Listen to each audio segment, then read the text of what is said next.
तो इंसान के पास जितना होता है और जितना उसे मिला होता है वो उसमें खुश नहीं होता। हमेशा इंसान को और ज्यादा चाहिए होता है।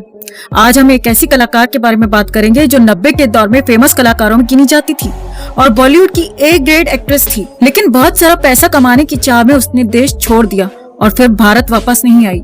अब साल 2024 में ठीक 24 साल के बाद वो भारत वापस आई है और खुद को महान साबित करने के लिए और कम बुद्धि वाले लोगों से अपनी पूजा करवाने के लिए उसने एक चाल चली, जिससे कम बुद्धि वाले लोग उसे अपनी मम्मी मानने वाले थे कि तभी टैक्सी ने वापस दुबई का रूट पकड़ लिया।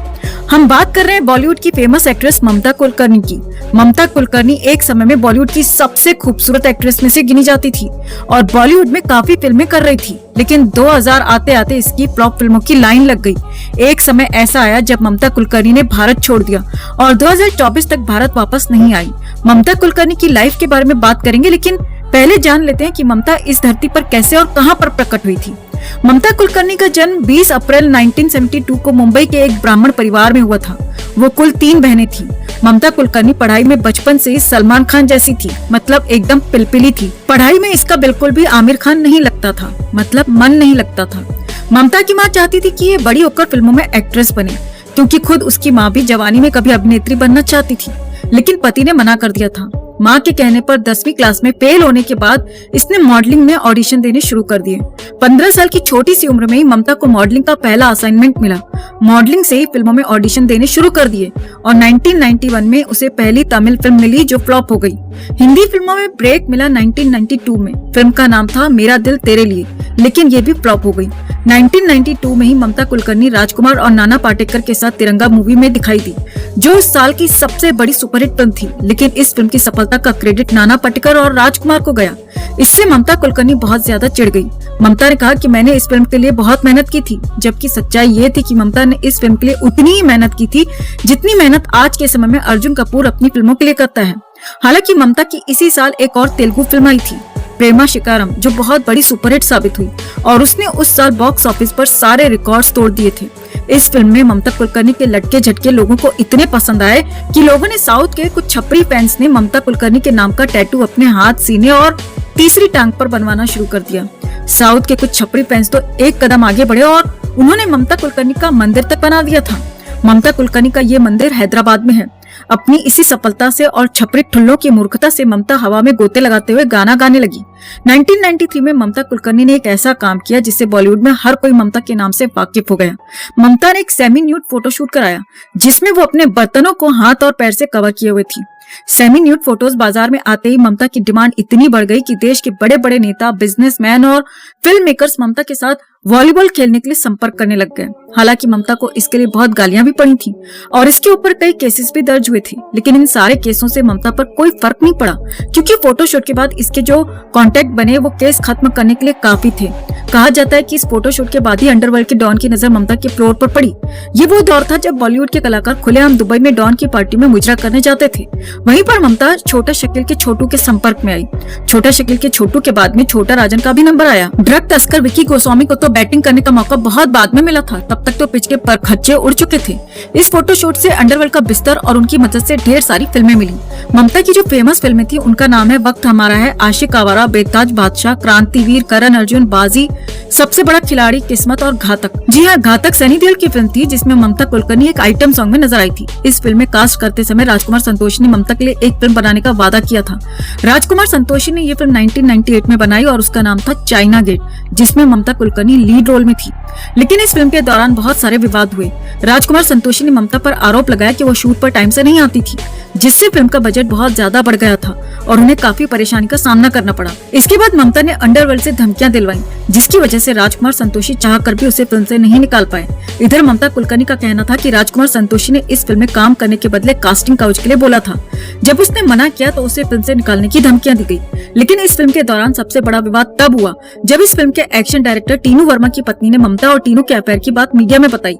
एक तरफ राजकुमार संतोषी और ममता की लड़ाई, तो दूसरी तरफ टीनू वर्मा और ममता का रॉकेट लव। उस समय सोशल मीडिया होता तो कम से कम 1 महीने का मसाला मिलता। टीनू वर्मा और ममता का बहुत तगड़ा अफेयर था और जब टूटा तो तो बहुत ज्यादा विवादित हुआ। टीनू वर्मा और ममता के अफेयर पर एक लंबा वीडियो बन सकता है क्योंकि उनका अफेयर उस समय बहुत ज्यादा ड्रामेटिक था।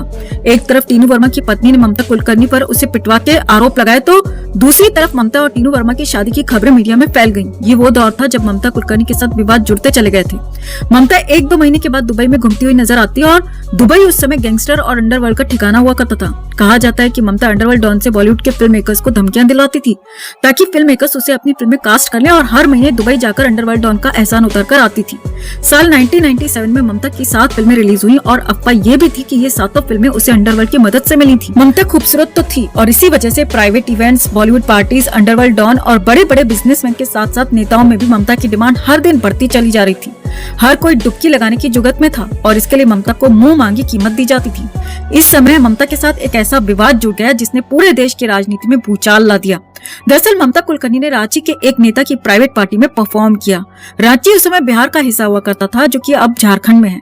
इस पार्टी में परफॉर्म करने के लिए ममता को 1.25 करोड़ रुपए दिए गए, जो कि उस समय के हिसाब से बहुत बड़ा अमाउंट था, क्योंकि 1.25 करोड़ रुपए उस समय एक फिल्म के लिए एक एक्ट्रेस को भी नहीं मिलते थे। ममता कुलकर्णी 1.25 करोड़ रुपए के बदले में एक हफ्ते रांची और पटना में नेताओं के प्राइवेट जेट की सवारी करती रही। ममता का ये मुजरा करते हुए का हवाई सफरनामा उस समय मीडिया में आया जब 1996-97 में बिहार में चारा घोटाले का पर्दाफाश हुआ। तब पता चला कि ममता को जो 1.25 करोड़ रुपए दिए गए थे वो चारा घोटाले के ही पैसे थे। बिहार का चारा घोटाला लालू प्रसाद यादव के राज में हुआ। इसके आरोप में खुद लालू प्रसाद यादव और उनके मंत्रियों को सजा भी हुई थी। लालू प्रसाद यादव के विधायक ने ही ममता को गिल्ली डंडा खेलने के लिए रांची और पटना बुलाया था। इस केस की वजह से ही ममता से भी पुलिस की पूछताछ हुई और तब पता चला कि ममता 1.25 करोड़ रुपए लेकर एक हफ्ते तक पटना और रांची में खुदाई करवा रही थी। 1997 में दुबई में गैंगस्टर की एक पार्टी हुई जिसमें बॉलीवुड के सारे बड़े कलाकार ठुमका लगाने गए थे। ममता कुलकर्णी भी उस पार्टी में मौजूद थी। इस पार्टी का सेलिब्रेशन एक हफ्ते तक चला। पार्टी में शामिल होने वाले कलाकारों को इतने महंगे गिफ्ट्स दिए गए जो उस समय मीडिया की चर्चा बन गए थे। पार्टी में शामिल होने वाले कलाकारों को महंगी गाड़ियां और डायमंड ज्वेलरी दी गई। दरअसल international drug smuggler Vicky Goswami ने दुबई में होटल्स की चेन का उद्घाटन किया था। अपने होटल के उद्घाटन में विक्की गोस्वामी ने ये पार्टी दी और यहीं पर पहली बार ममता कुलकर्णी और विक्की गोस्वामी की आंखें चार हुई, क्योंकि इससे पहले ममता कुलकर्णी छोटा राजन की छत्रछाया में समाज सेवा कर रही थी। छोटा राजन से पहले छोटा शकील और दाऊद इब्राहिम से भी ममता कुलकर्णी रॉकेट साइंस की स्पेशल क्लास ले चुकी थी। लेकिन विक्की गोस्वामी की बात ही अलग थी। विक्की गोस्वामी ममता कुलकर्णी से पहले भी बॉलीवुड की नचनियों को ठुमका लगाने के लिए दुबई बुलाता रहता था और उन पर खूब पैसा भी उड़ाता था। ममता कुलकर्णी को भी इसी तरह हवेली के कोने में ले जाया गया। इन दोनों ने जंगल सफारी की यात्रा शुरू की थी कि तभी दुबई पुलिस ने विक्की गोस्वामी को अरेस्ट कर लिया था।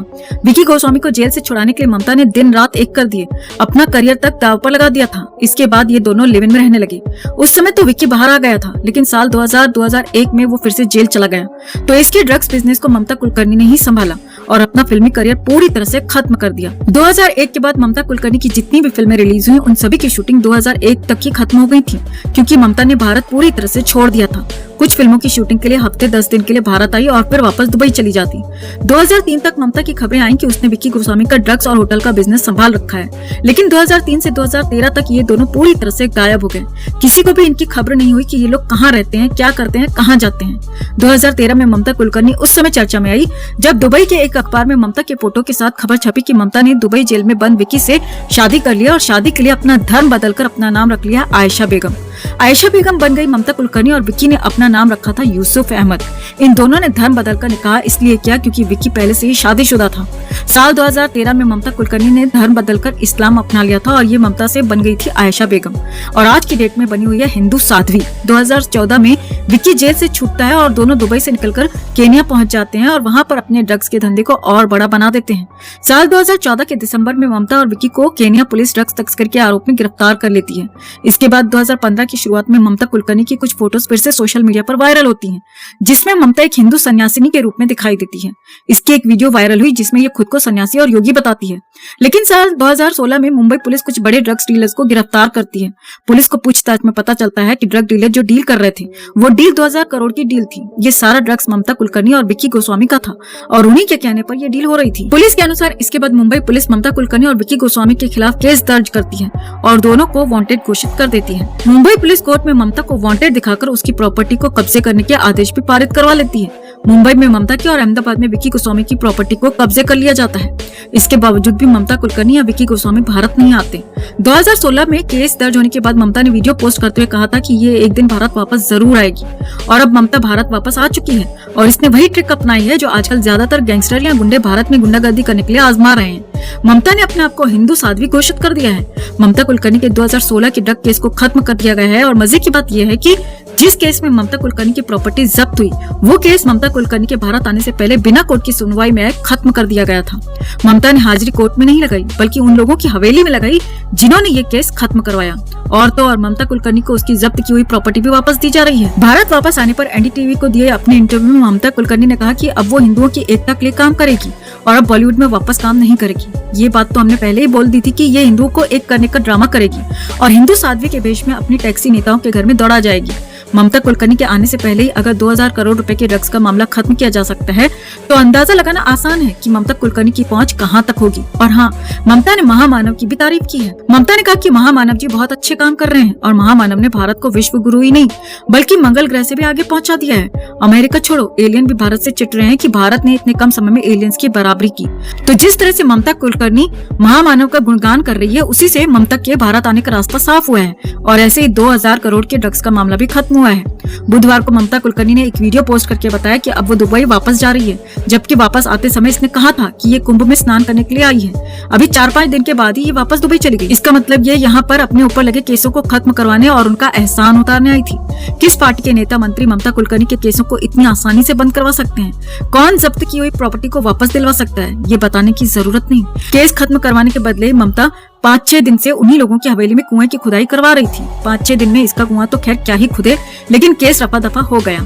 ममता कुलकर्णी एक समय देवी की तरह पूजी जाने लगी थी, लेकिन अपनी अय्याशी की वजह से आज ये पोर्टेबल चकलाघर बन चुकी है। केस खत्म करवाने के बदले यहाँ पर पंचन लगवाया और अब फिर से दुबई जाकर टैक्सी बनकर दौड़ना शुरू हो गई। ममता कुलकर्णी की इस पलंग तोड़ मेहनत वाली कहानी में अभी इतना ही। हिंदुओं को जगाने वाली एक महान साध्वी को पाकर आप लोग कैसा महसूस कर रहे हैं? कमेंट में जरूर बताएं और वीडियो को ज्यादा से ज्यादा लाइक और शेयर कर अपना प्यार और सपोर्ट भी जरूर दिखाएं।